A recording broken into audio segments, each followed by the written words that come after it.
আমি জানি না যে আপনারা এই মানুষটিকে কেন সম্মান করেন, কিন্তু আমি সম্মান করি তার দূরদর্শিতার জন্য, দেশের প্রতি তার ভালোবাসার জন্য এবং নিজের মানুষের প্রতি তার দায়িত্ববোধের জন্য। कि बीजेपी से आपको लड़ना है एक दिन, मगर राम से मत लड़िए, बच जाओगे। ধর্ম নিয়ে রাজনীতি আমারও ভালো লাগে না, তবে মনে আছে তো মমতা ব্যানার্জি কি বলেছিলেন? একটা কমিউনিটি যখন জোট বাঁধে না, ঘিরে ফেললে 1 সেকেন্ডে দেবে একদম 12টা বাজিয়ে। অল ইন্ডিয়ার তৃণমূল কংগ্রেস বারবার এটা বোঝানোর চেষ্টা করেছে যে ভগবান রাম নাকি বহিরাগত, তিনি বাঙালিদের নন।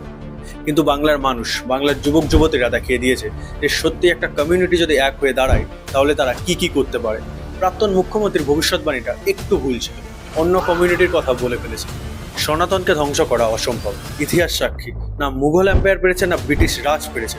আর গতকাল তো আপনারা দেখলেনই কি হলো। আমার পার্সোনালি মনে হয় ভারতীয় জনতা পার্টি নিজেও হয়তো এত বড় জয়ের মার্জিন আশা করে। তবে আমি চাইবো যেহেতু বিজেপি সরকার এসেছে, তারা যেন এবার সত্যিকারের উন্নয়নের কাজ করে বাংলার জন্য, বাংলার মানুষদের জন্য। আমাদের গোবরডাঙ্গার গৈপুরে একটি হাসপাতাল বহু বছর ধরে বন্ধ পড়ে আছে, আমি চাইবো সেটি আবার চালু করা হোক আমার এলাকার মানুষদের জন্য। কারণ উন্নয়নই শেষ কথা। মানুষ যদি দেখে যেসব আশা নিয়ে তারা বিজেপিকে ভোট দিয়েছে সেগুলো পূরণ হচ্ছে না, তাহলে ক্ষমতা তো শেষ পর্যন্ত সেই আমার আপনার হাতেই। 5 বছর পর মানুষই আবার সিদ্ধান্ত নেবে। সবাই ভালো থাকুন, সুস্থ থাকুন আর খুশি থাকুন। জয় হিন্দ, জয় ভারত।